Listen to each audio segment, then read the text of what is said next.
Maayong adlaw mga kapomeli! So bani ko ninyo karon magligo ko sa among mga fur babies. So una na ko diyan giligo among pinakadako nga dog nga si Cream O or si Momo.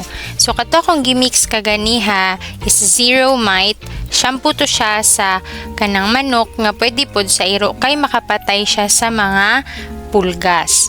So mo to akong gimix sa water and then nakuha dayon siyang butang as shampoo kay Momo. So since baga og mga balhibo among mga iro, una nako sila gasabunan og perla. So natural raman kay siya nga sabon since it is made from coconut. So muna siya mo ang gamiton o gabuhaton kay para musunop gyud ang sabon o ang tubig dito sa iyahang skin. So dali raman kayo mo bula ng perla. So muna siya kibali ang amo ang gina-pre-wash sa ila before ang ilahang sabon. So niya dayon gagamit dayon mi og prolific nga oatmeal soap and shampoo nga concentrated. So ang oatmeal soap is very mild and maayo pud siya sa skin sa iro, especially if na sila mga hot spots o kagid. So dili ra na siya hapdos kung gamiton sa ila. So ganahan kayo mga iro ani kay bisan og dapit sa ilahang face is dili hapdos. Ug bisan pa man kung na sila mga hot spots or mga ginagbay nga mga samad-samad, so dili ra pud kaayo hapdos or sakit para sa ila. So we just want the best for our dog. So ana dayon ako din siyang giwaswasan og tagsa gyud ni sila og towel no kay human ang nagtrapo sa ilaha doon na muna sila dito sa balkon, then amo po din ang ihanig ang ilahan towel diha din sila magligid-ligid. So muna kung gitrapo kayo kay grabe gid kay na siya kabaga og buhok. So next is dugangan na to ang ato ang sabon kay napatay remaining 7 dogs nga liguon. So mo ni siya ang prolific nga oatmeal shampoo. So i-mix na to siya dito sa naay mixture sa zero mite ug sa water kaganiha. So gamay lang since it is concentrated. Ato dayon na siyang i-mix.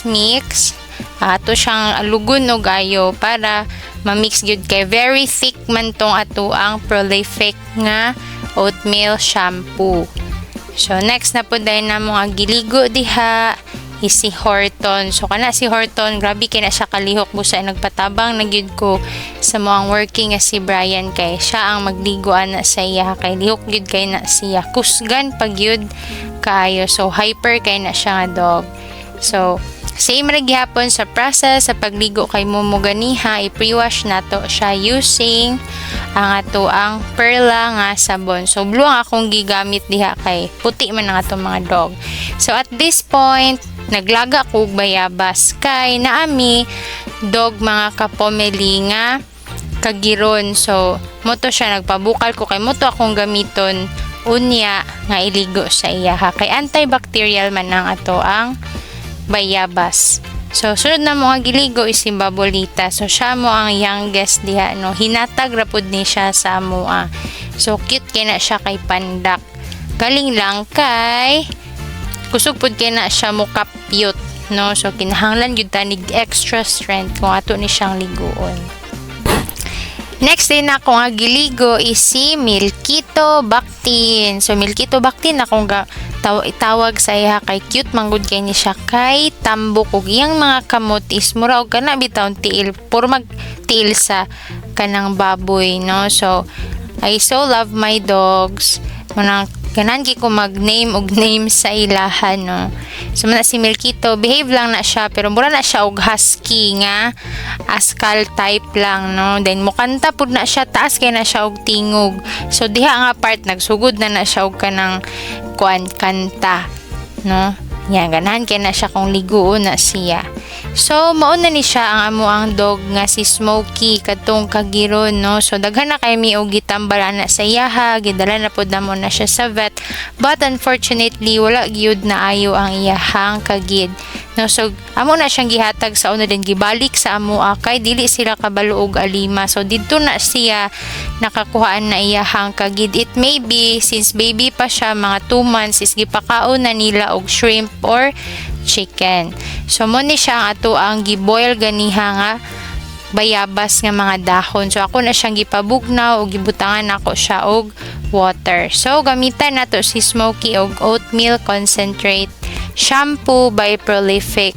No, so maayo kay ni para sa iya ha, because this is specifically for dogs nga naay scabies or mange. So akong gibuhat diha is magmix ko diha gamay sa tuang container. Dayon butan din ako siya og kanang guava leaves nga water. So para mo gid na siya tong gamiton didto sa skin ni Smoky. So wala man pud ko dili po ko sure kung mao gyud ba niya makaayo, but we will try since ang guava leaves is naa siya antibacterial nga property. So far pod no mga ikatulo naman sure na ako naligo si Smoky using guava leaves nga water is that naguga ang iyahang mga samad-samad nga ginagmay agi sa iyahang pagkatol. So muna siya same lang gihapon nga process sa gibuhat nato sa uban nga dogs. Ang nakalahian lang is gigamitan nato siya ana nga tubig, and then ako pud na siyang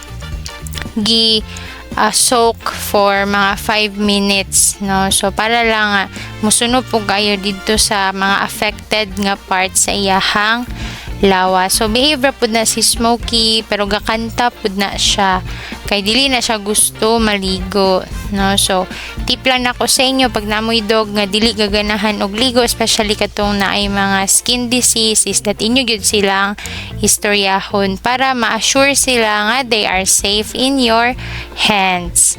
So na ako na siyang ginarin sa ato ang guava water. Ako po na siyang gidugangan og kanang water na lang gikan sa ato ang atabay kay very concentrated naman na siya. So behave lang na mo ang baby Smoky. So ako siyang gisuryahan diya nga para ni sa imo, para maayo ka kay luoy kayo dili gyud siya makatulog kaayo, no? So gitry pud nako nga paimnon siya og kanang pang maka-promote og good sleep, no? Kay bisan na lang man og mga straight 2 hours di siya masigig katol. So next nato is ang ilahang mama. So mo ni siya ang ilahang mami dinhi. So kani siya si Chubby. Katugan niya si mami mo kay to. So si Chubby human na siya ligo tanawa guys. Humagligo nagdagan-dagan and then nagbulad sa init. So nabuling ra gihapon siya. So muna ni sila mga clean na. Ayan. So next is si Smoky. Nagabulat gyud na siya sa init, no? So diha ako siyang gitagaan sa iyang allergy support nga vitamins from Tovitar. So he's taking it now for 2 months na, and akong napansin is nagtubo gyud ang iyahang mga balhibo, and then ganahan pud kay siya sa flavor kay beef man.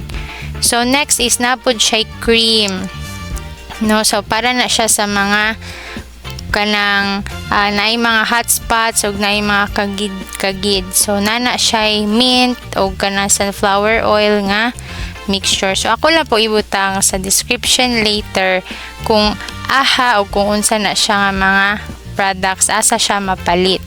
So akong gibutangan iyang kilay, iyahang ilong, kay nana siya yung mga red diha. So mild na kaayo na siya, dili na siya hapdos.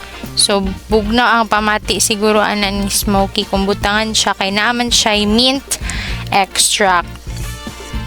So grabe gyud man pagatiman ani sa iyahan, no? He is 3 years old now.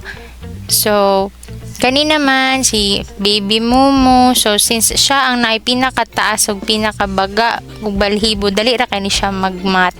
So after gyud na mo na siya maligo ug ma-dry na siya, amo siyang ga sudlayan. So ganahan pud na siya kay kanang murag gilukan ng iyahang feeling ba.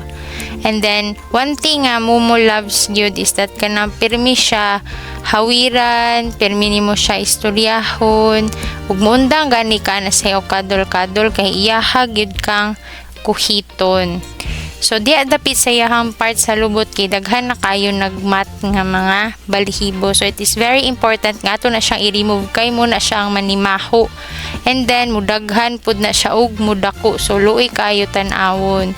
So ako na pud siyang gigamitan og kadtong clipper. no, from Hodek. So dili kay na siya saba, dili kay mahadlok ang dog sa ana.